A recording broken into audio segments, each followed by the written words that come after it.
Today I am going to discuss future indefinite and future continuous tense. Identification of future indefinite tense in Hindi is गा गे गी, जिसके आखिर में वाक्य के गा गे गी लगा होगा, वह स्कूल जाएगा, वह खाना खाएगा. It is used to express an action which has not occurred yet and will take place at some point in the future.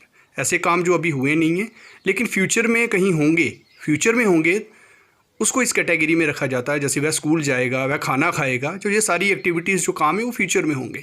Sentence structure subject shall B first form and object. तो यहाँ पे हम याद रखना है shall be लगाते हैं और वर्ब की फर्स्ट फॉर्म लगती है.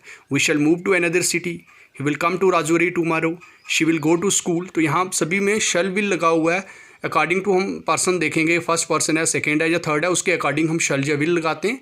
फिर वर्ब की first form and next object. Negative sentences में subject shall be plus not first form and object. और शैल और बी के बाद हम नॉट लगा देंगे अगर नेगेटिव सेंटेंसेस होंगे. We shall not move to another city, he will not come to Rajouri tomorrow, she will not go to school.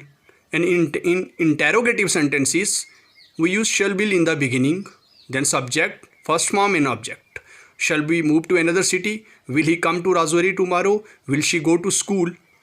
तो सभी सेंटेंसेस हम देखेंगे तो हमें रूल याद रखने हैं और उसके अकॉर्डिंग क्या कर सकते हैं, हम चेंज कर सकते हैं. तो जो एफर्मेटिव या पॉजिटिव सेंटेंसेस होते हैं उसका रूल हमें याद रखना है और नेक्स्ट ऑटोमेटिकली हम सीक्वेंस में उसको चेंज कर सकते हैं.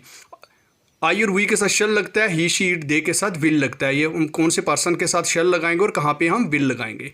Next is future continuous tense. Action will be continued in future, यानी कि फ्यूचर के किसी पॉइंट पे जो हमारा काम जो है वो हो रहा होगा. अगर यहाँ पे प्रेजेंट कंटिन्यूस था तो जब जैसे मैं अभी बोल रहा हूँ तो मेरा काम चल रहा है, तो मैं डिलीवर कर रहा हूँ अपना लेक्चर इस टाइम, तो यह प्रेजेंट कंटिन्यूस में हो गया.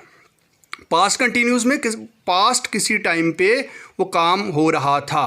और फ्यूचर कंटिन्यूस टेंस में फ्यूचर किसी यानी फ्यूचर के किसी पॉइंट पे जाके वो काम हो रहा होगा. अभी वो स्टार्ट नहीं हुआ है लेकिन फ्यूचर में कहीं पे वो काम हो रहा होगा, इसीलिए इसको फ्यूचर कंटिन्यूस टेंस की कैटेगरी में रखा गया है. तो पॉजिटिव सेंटेंसेस में subject shall will be first form ING and object. He will be coming to the meeting, she will be going to the party.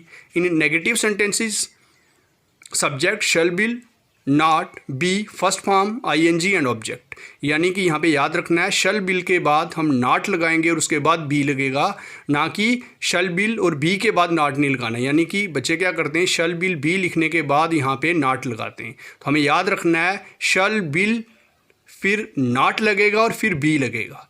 In interrogative sentences में bill और शैल हम बिगनिंग में लगाएंगे. ये अकॉर्डिंग टू सब्जेक्ट लगाना हमें शैल कहाँ लगेगा और विल कहाँ लगेगा. और उसके बाद शैल बिल के बाद हम सब्जेक्ट लिखेंगे, बी लिखेंगे, first form ING and object. ठीक है, will she be going to the party. तो इस तरह से इसको हम चेंज कर सकते हैं जितने भी जो हमारे सेंटेंस हैं. Thank you.